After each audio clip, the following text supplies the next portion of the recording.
I'm gonna put the power adapter. So, the moment of truth. Oh, nice. I didn't see this on the last model. There is a cover on the glass. Noob. Forgot the power button would be the old eject button because it's no longer on the top. So let's get this. Move this forward a little bit. To use English for the main language, press the return key. As always, they don't have Filipino. Racists. I'll settle with English. One thing I noticed is that it's the aluminum and the glass is really dry, so it just feels really, just has a lot of friction on it, so it doesn't slide as easily on a brand new one. I don't remember if mine was like this at all, but alright. Okay, first thing I noticed, the Retina display just has, it's not really like a big difference from the standard display of the previous generation, but you just notice that your little icons on along the bottom look really crisp, like the edges are just a little bit more crisp, including the top finder. It's almost like somebody took your iPhone, which is, I think, HD quality, and instead of trying to stretch it and blow it up, it's almost like it's at that resolution across a bigger screen. So it's like almost like a bunch of iPhones put together as far as how crisp and clear such small little graphics are. So okay, so let's try one thing that really shows off the speed of this machine. Let's restart it and see how fast it goes. Oh.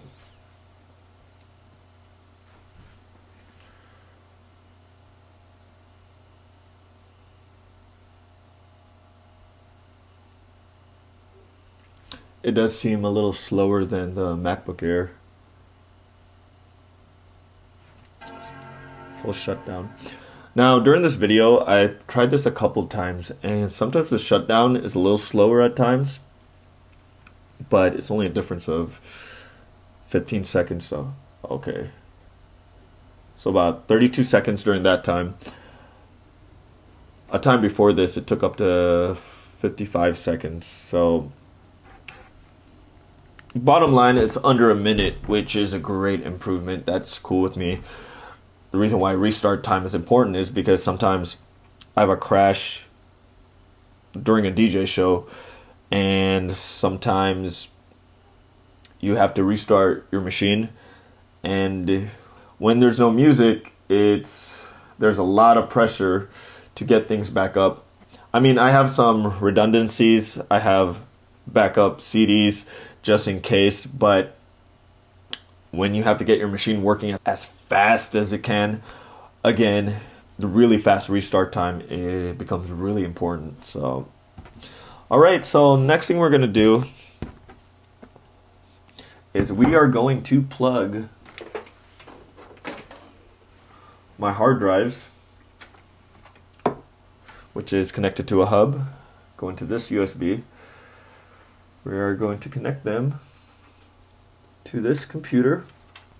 I'm going to be getting a USB 3.0 hub real soon so that I could take advantage of having multiple USB 3.0 devices. Okay, so what we're going to do now is we're going to restore from a time machine backup using the migration assistant.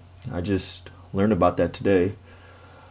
We're gonna try to restore all my apps, data, and everything from the last backup of my last MacBook Pro, which I did immediately before I took it to the Apple Store. So we open up Migration Assistant, continue, password.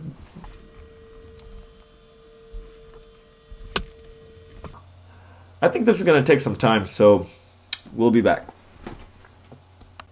Alright, we're back, and it took about, it started indicating at about an hour 40 minutes. It took actually about 2.5 hours, maybe a little more.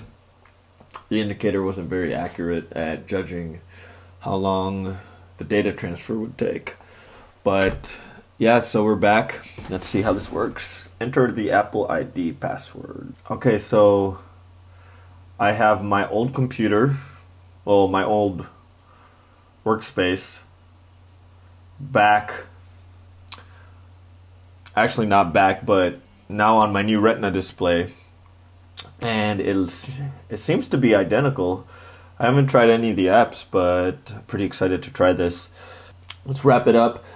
My next show is going to be May 31st at Cedar Falls at Joker's.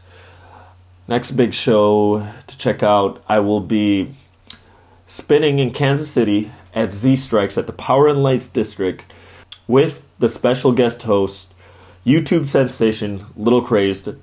I also got Minneapolis coming up on July 4th and 5th at Epic with Trilogy Productions. I got a special announcement too. Trisha Lynn from Trilogy Productions and Tuner Playground is coming to Des Moines. More info on that coming soon, so I'll see you guys later. Take care.